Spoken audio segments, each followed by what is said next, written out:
The random town of the day today is a town called Fancy Farm, Kentucky.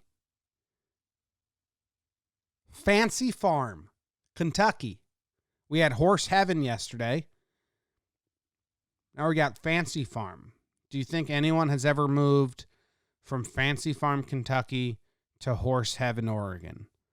Do you think anybody has done that move? No, because no one lives in Horse Heaven, Oregon. And we know that because we visited there yesterday.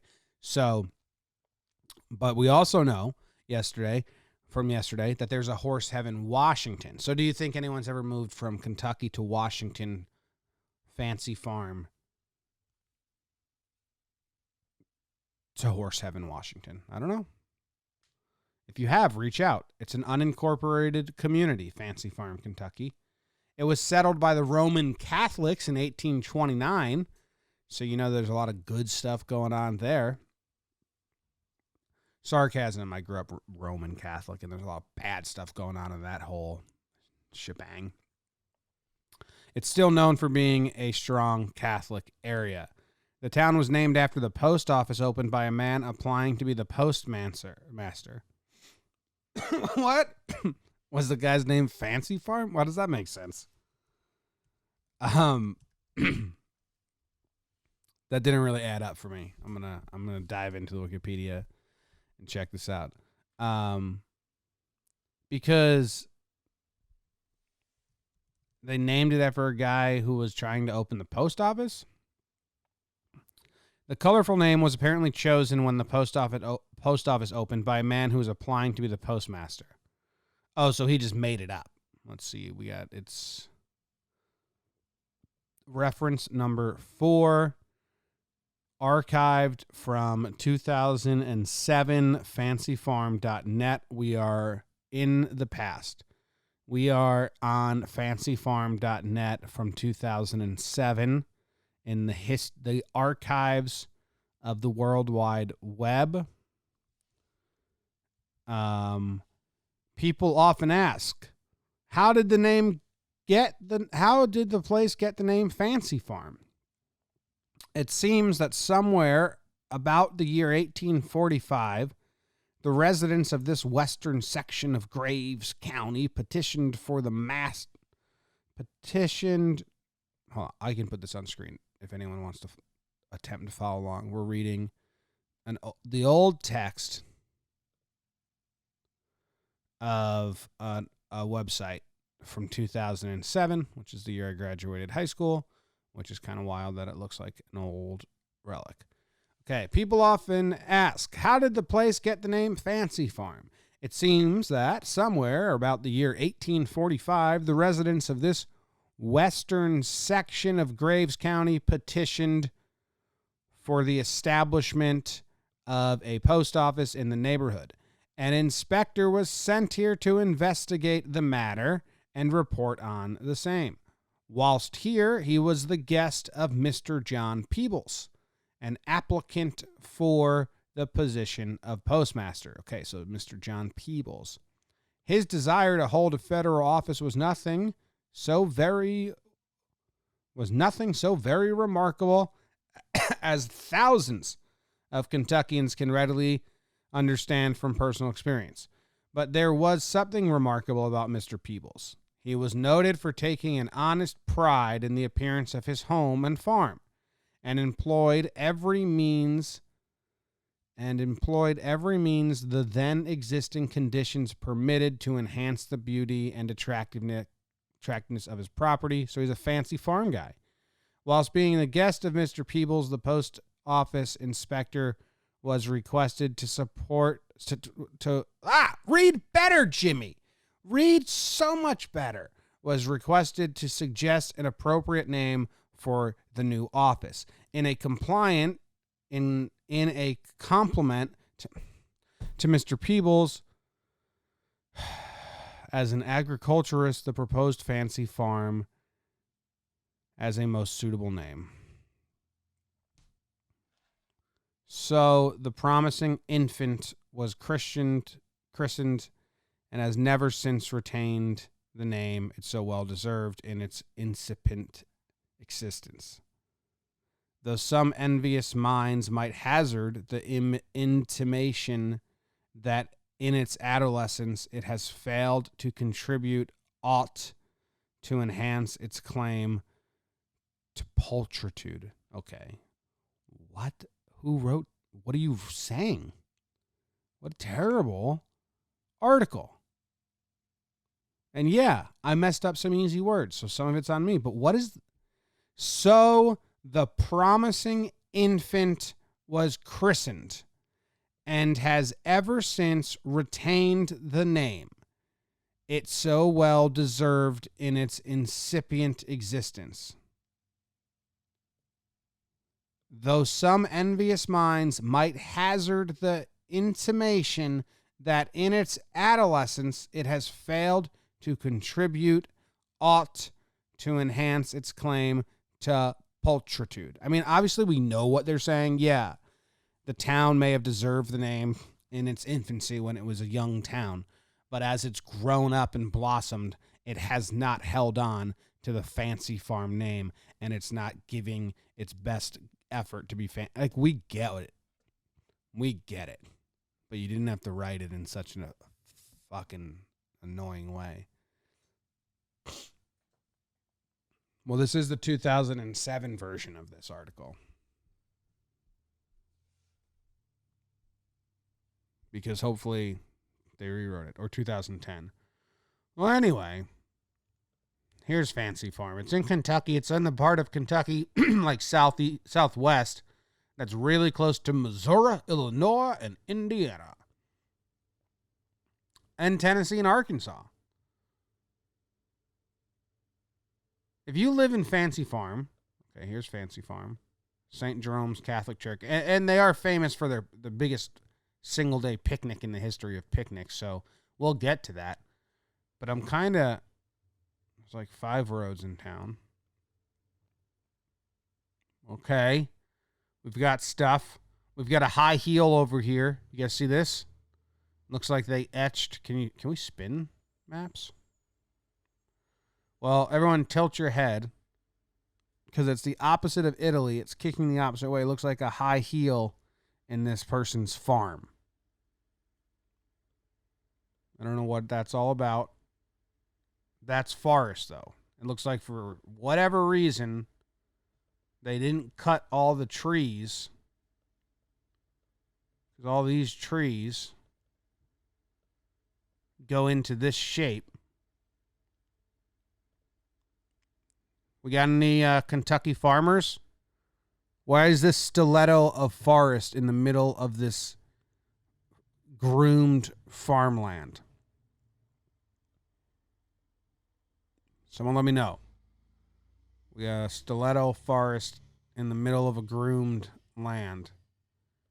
Okay, Fancy Farm. Where you at? Where you at? Where you been? Where you been? That's Sue Still song. We got Fancy Farm ball fields. Not that fancy. Right next to the cemetery. So the dead are watching. The dead are always watching. And then there's some nice houses right along, you know. You get to sit here, swim in the pool, watch some baseball. That looks like a little kid baseball. What else we got going on in Fancy Farm? A lot of farmland. And then we're back to the stiletto of trees. All right. How long does it take to get to all the other states from Fancy Farm?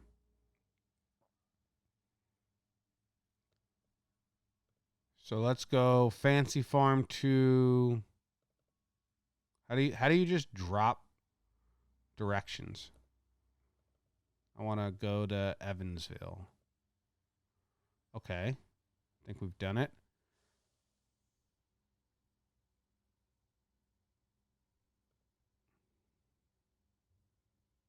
How long would that take?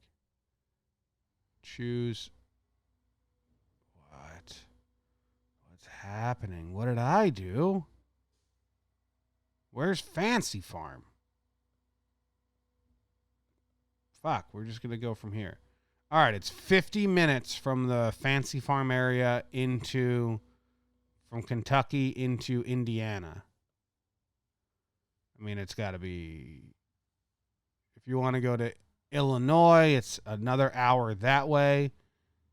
If you want to go to Tennessee, we're looking at an hour 45. If you want to go to Missouri, 2 hours. Ooh, there must not be a direct route. And if you wanted to go to, what's this, Arkansas? 3 hours. But you can get to a lot of states pretty close. In Kentucky. I guess this, like, if you're right here in Kentucky, you can get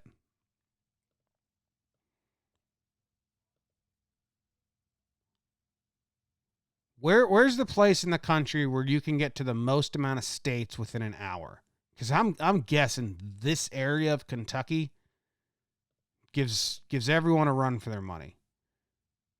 That's just my guess, okay? So, butt out if you don't like it. But if you live in this area in Kentucky, I mean, you got Indiana, Illinois, Missouri, Arkansas, Tennessee. I think that's it. Four Corners is limited to those 4 states, basically. Yeah. Someone says Southeast Pennsylvania. Okay. Southeast Pennsylvania. It looks like you're only going to be able to get New Jersey, Maryland, Delaware. That's 3. Maybe West Virginia up here in the hills. New York.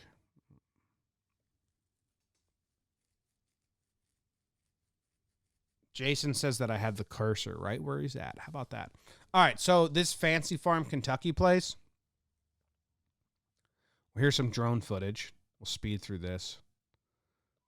Never fucking mind. All right, no, we're going to speed through it. They have a picnic. They have the first Saturday in August. They have a picnic. It's in the Guinness Book of World Records for the largest one-day picnic. It's the Super Bowl of Kentucky picnics. There's political people come to speak. They make 19,000 pounds of barbecue, but they didn't have any political speeches this year. And then, okay, here's a video on the picnic. Let's see what they got to say about their picnic. The political speaking event that draws thousands each year. People would say in the digital era that we're in, Mark, where people can get their information anywhere, anytime, and from any source, why is Fancy Farm still relevant in 2016? Tradition. Relevant in 2016. Tradition. Any source. Why is Fancy Farm still relevant in 2016? Tradition. Tradition. Farm still relevant in 2016. Tradition. We have a very unique venue here. I mean, it's an anomaly for. I mean, this guy's got to get put on now. Fast Forward. When most time you don't see politicians, it's going to be on an ad on television or on the radio or on the social media. But this is still what we consider the old-time traditional stump speaking venue. The annual Fancy Farm picnic didn't start off playing host to politicians. When it began in 1880, the shindig appealed only to locals as a family reunion of sorts. A half-century later, politicians realized the voters they could court at such a large gathering. Former Kentucky governor and U.S. Senator, the late A.B. Happy Chandler, was among the first politicians to prop up on a flatbed truck in the 1930s. Mark Wilson recalls how another Democrat who shared some of the same political credentials roused the crowd with his stem-winder speeches. Wendell Ford, I mean, he was an icon down here. He was a good friend of our parish here at St. Jerome, and I can still picture Wendell up there with his finger, got his cigarette in there, just, give him hell, Wendell's what we called him. And he loved to have crowd interaction, and he would stifle them real quick, too. Okay, if we gonna hear this old man stifle a crowd, I'm in. Get him, Wendell. They called him, go get him, Wendell. a pilot with no plane, a preacher with no congregation, a doctor with no patients, and a candidate that doesn't have a vision or a plan for Kentucky. He was the icon. Everybody wanted to hear Senator Wendell Ford. Other notable attendees include former Vice President Alben Barkley, a Graves County native, presidential candidate and Alabama Governor George Wallace, and Tennessee Senator Al Gore. Stephen Elder, whose family roots run deep in Graves County, remembers Gore's visit like it was yesterday. Show us the picnic. I don't care about all this crap. Honest Gill. It's a great name. Abe kind of stole it. Yeah, I don't really care about all the political stuff. I wanted to just hear the history of the picnic. You got billions of pounds of beef.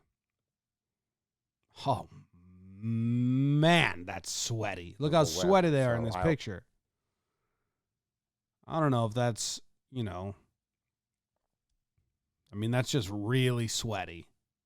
It went fast on us. Oh, man. Pinocchio nose on him. Damn. All right. Let's listen to him say tradition one more time. Because that was easily the most enjoyable part. Tradition. Playback speed. We're going to try it. We're going to slow him down even more. Tradition.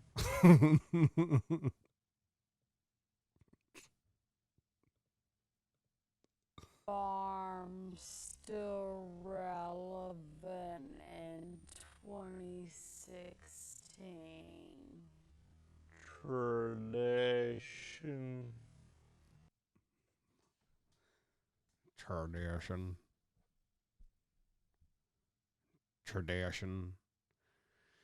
All right, they have a huge picnic. I mean, that video was kind of more on the political speaker side. Don't care about that. Fancy Farm, Kentucky picnic. Let's see if there's any pictures of it. A lot of pictures. Tradition.